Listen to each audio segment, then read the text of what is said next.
আসলে এই প্রশ্নটার উত্তর কোনোবারই আমি সুন্দরভাবে দিতে পারি না, কারণ উত্তরটা আমার কাছে নাই।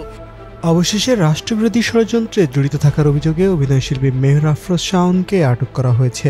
বৃহস্পতিবার রাজধানীর ধানমন্ডি থেকে তাকে আটক করে ঢাকা মহানগর গোয়েন্দা পুলিশ। ডিবির অতিরিক্ত কমিশনার রেজাউল করিম মল্লিক জানান, অভিনেত্রী শাওন রাষ্ট্রবিরোধী ষড়যন্ত্র করেছিলেন।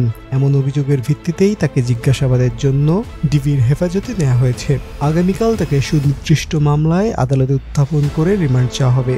তার বিরুদ্ধে আনা অভিযোগ প্রমাণ হলে তার জেলও হতে পারে। এদিকে অভিনেত্রীর জামালপুরের বাড়িতে অগ্নিসংযোগ ভাঙচুর করেছে বিক্ষুব্ধ ছাত্র জনতা। উল্লেখ্য, সম্প্রতি শাওনের রাজনৈতিক অবস্থান ও কিছু মন্তব্যকে কেন্দ্র করে সামাজিক যোগাযোগ মাধ্যম সহ বিভিন্ন মহলে আলোচনা ও সমালোচনা দেখা দিয়েছে। এরই ধারাবাহিকতায় স্থানীয় বিক্ষুব্ধ ছাত্র জনতা তার পরিবারের রাজনৈতিক সম্পৃক্ততার বিরুদ্ধে অবস্থান নিয়ে বিক্ষোভ করে এবং আজ সন্ধ্যায় তার বাবার বাড়িতে আগুন ধরিয়ে দেয়। এদিকে বিশেষভাবে বলতে হয়, মেয়র আফরোজ শাওন কথা সাহিত্যিক হুমায়ুন আহমেদের দ্বিতীয় স্ত্রী ছিলেন। এই হিসেবে অন্তর্বর্তী সরকারের আইন উপদেষ্টা আসিফ নজরুলের শাশুড়ি হন অভিনেত্রী শাওন। যদিও এই বিষয়টি নিয়ে খোলাখুলিভাবে কখনোই কোনো আলোচনা হয়নি তার পরিবারের পক্ষ থেকে।